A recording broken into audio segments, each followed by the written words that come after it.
श्री शिवाय नमस्तुभयम। दोस्तों, आप सभी लोग जानते हैं कि 7 मार्च 2025 के दिन यहां पर फाल्गुन महीने का शुक्रवार अष्टमी तिथि पड़ रही है।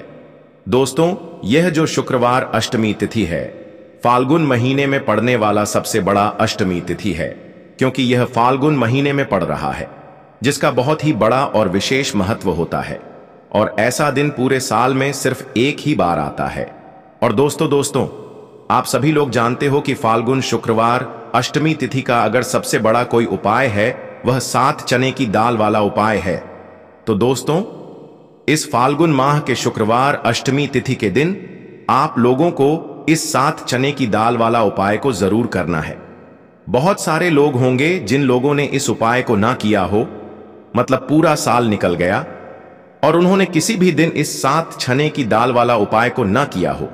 पर दोस्तों, आपके पास एक आखिरी मौका बचा हुआ है, जो कि 7 मार्च 2025 फाल्गुन महीने का शुक्रवार अष्टमी तिथि के दिन। तो इस दिन आप लोगों को इस वाले उपाय को जरूर कर लेना है, भले ही आपने पूरे साल भर अभी तक इस उपाय को ना किया हो।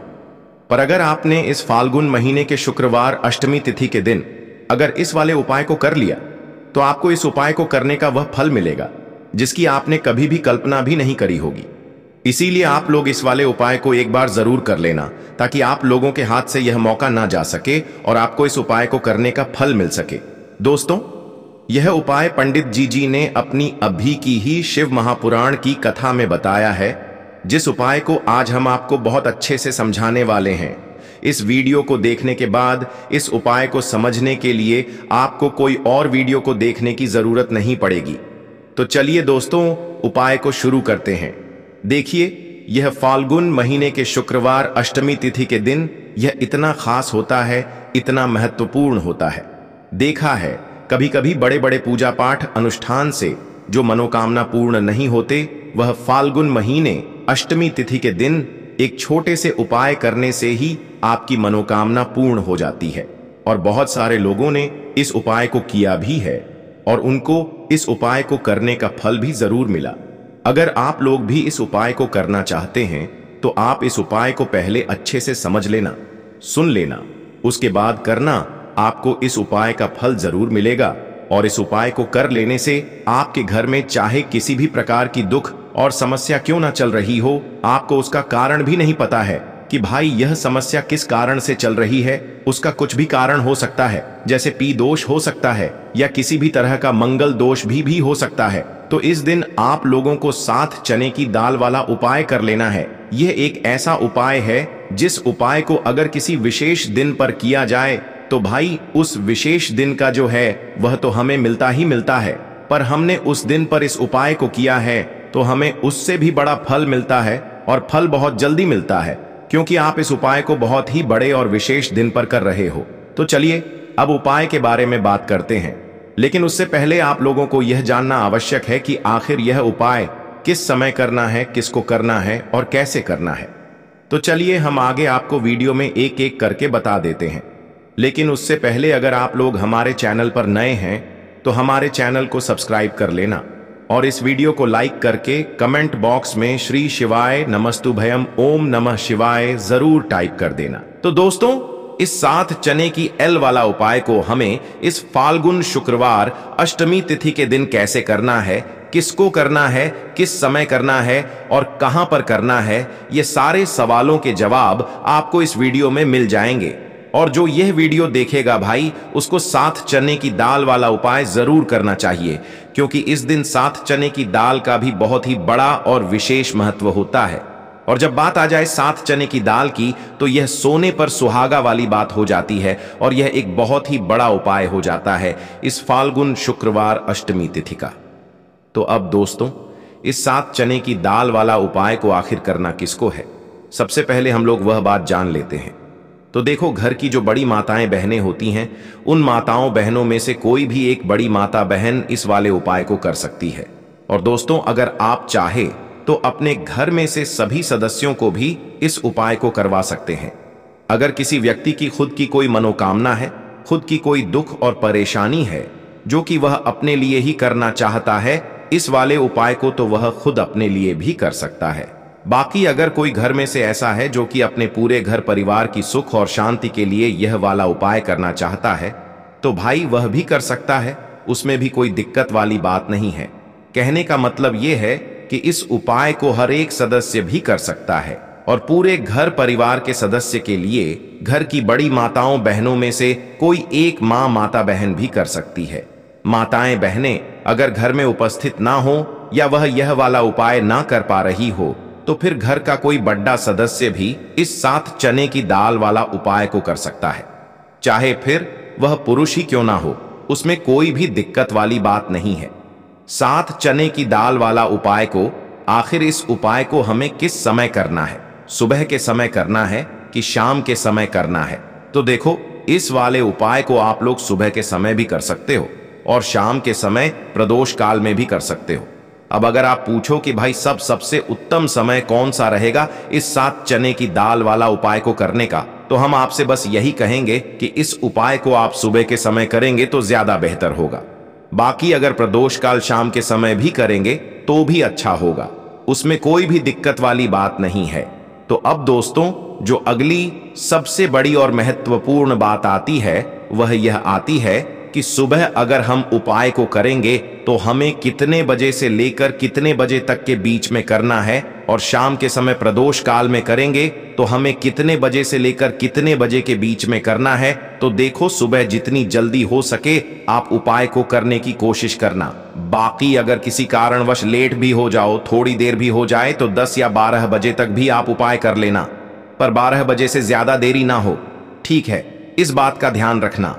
उसके बाद में दोस्तों, अगर शाम के समय प्रदोष काल की बात करें, प्रदोष काल का जो समय है होता है वह शाम के 7 बजे से शुरू हो जाता है। मतलब शाम के 7 बजे से लेकर शाम के 8 बजे के बीच का जो समय होता है, यह समय प्रदोष काल का समय होता है। तो आप इस उपाय को 8 या 9 बजे के बीच में भी कर सकते हो। मतलब शाम के 7 बजे से रात 8 बजे के बीच में आप कभी भी इस वाले उपाय को कर सकते हो, उसमें कोई भी दिक्कत वाली बात नहीं है। दोस्तों, हम सभी जानते हैं कि कल है शुक्रवार का दिन है फाल्गुन। शुक्रवार अष्टमी तिथि है। महादेव जी को खुश करने के लिए सबसे ज्यादा पवित्र दिन देखो, फाल्गुन अष्टमी तिथि इस बार आई है शुक्रवार के दिन, और शुक्रवार की अष्टमी तिथि पर कुछ उपाय जीवन के भाग्य को बदल देते हैं। आज के इस पूरे वीडियो में वैसे तो हम कुछ विशेष उपाय के बारे में बात करेंगे, और इन उपायों में से सबसे सर्वश्रेष्ठ उपाय है भाग्य का उदय करने वाला। यदि जो लोग भी प्रयास करते हैं, मेहनत करते हैं, लेकिन भाग्य का साथ उनको नहीं मिल पाता आता है, तो विशेषकर उनको यह उपाय करने चाहिए। बहुत ही ज्यादा विशेष उपाय होने वाला है। फाल्गुन अष्टमी तिथि बहुत ही ज्यादा खास होती है। पूज्य गुरुदेव की कथा सुन करके, समझ करके समझाने का पूरा प्रयास करूंगा। एकाएक करते हुए हम उपाय को समझेंगे। सबसे पहला उपाय है, मात्र 41 चने की दाल से आप यह उपाय कर सकते हैं। नहीं ले सकते तो 7 चने की दाल भी ले सकते हैं, और चने की दाल लोगे तो खंडित मत लेना।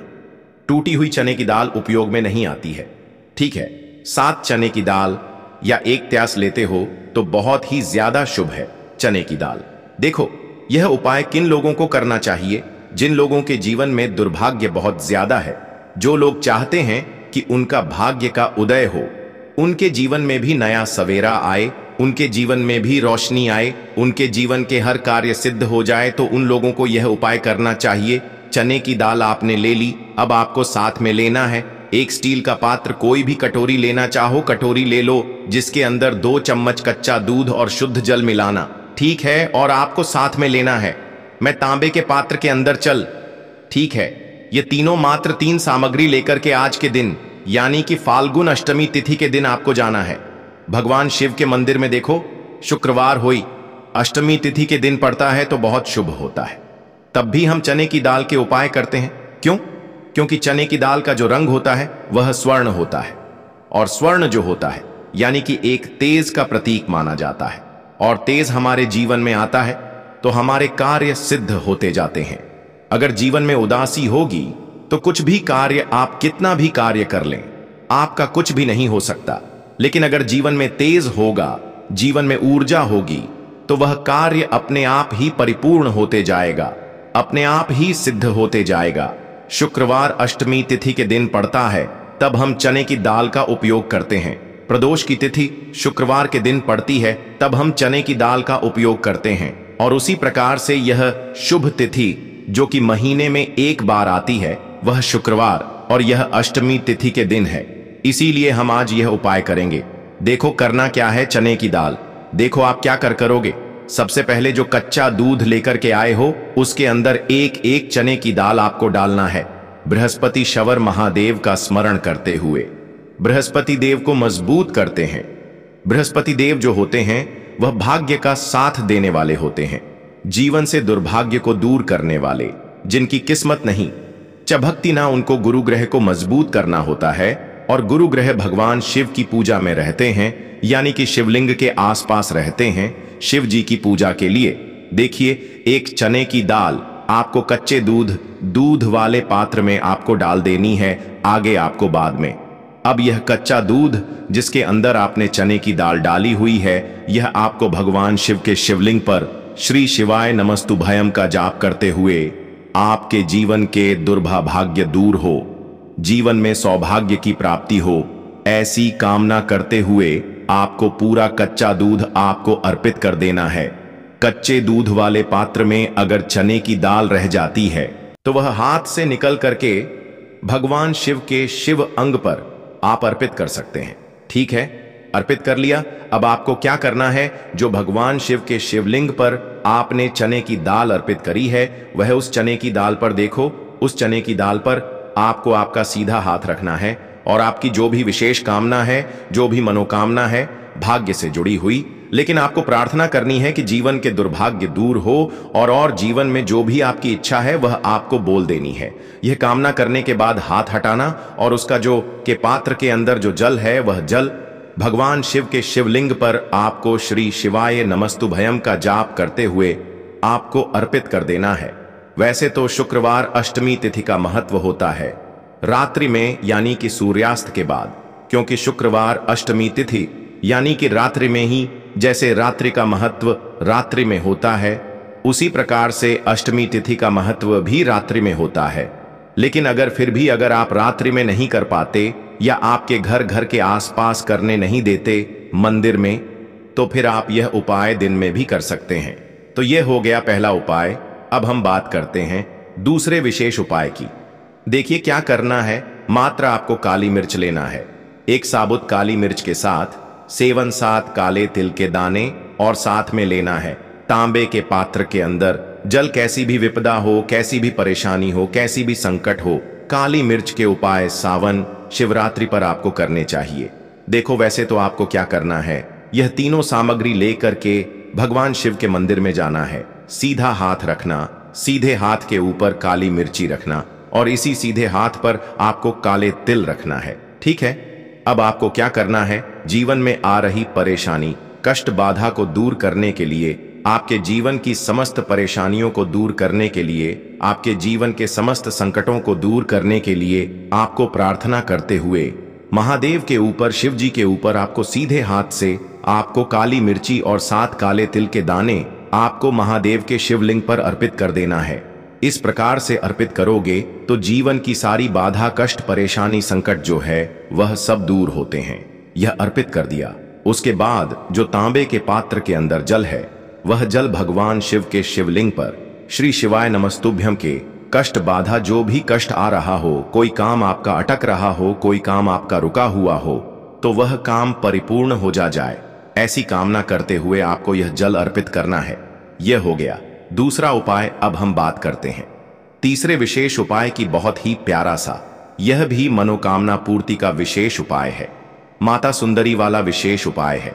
इस उपाय के लिए आपको क्या लेना है, गुड़ वाला जल, एक गुड़ का टुकड़ा लेना, उसके अंदर जल भर देना। ठीक है, यह गुड़ वाला जल हो जाएगा। थोड़ा सा ही लेना है, 2-4 बूंद ही लेना, ज्यादा नहीं लेना है। ठीक है, गुड़ वाला जल साथ में लेना है घी और साथ में लेना है एक बेलपत्र और उसके साथ में लेना है तांबे के पात्र के अंदर जल। यह चारों सामग्री आपको ले जाना है भगवान शिव के मंदिर में। सुबह से लेकर के रात्रि तक जब आपकी इच्छा हो तब आपकी उपाय कर सकते हैं। देखो कैसी भी मनोकामना हो माता, अशोक सुंदरी की कृपा से वह मनोकामना आपकी परिपूर्ण हो जाएगी जो बेलपत्र लेकर आए हो। बेलपत्र में 3 पत्ती होती है, तो ऊपर वाली जो पत्ती है उसमें आपको घी लगाना है।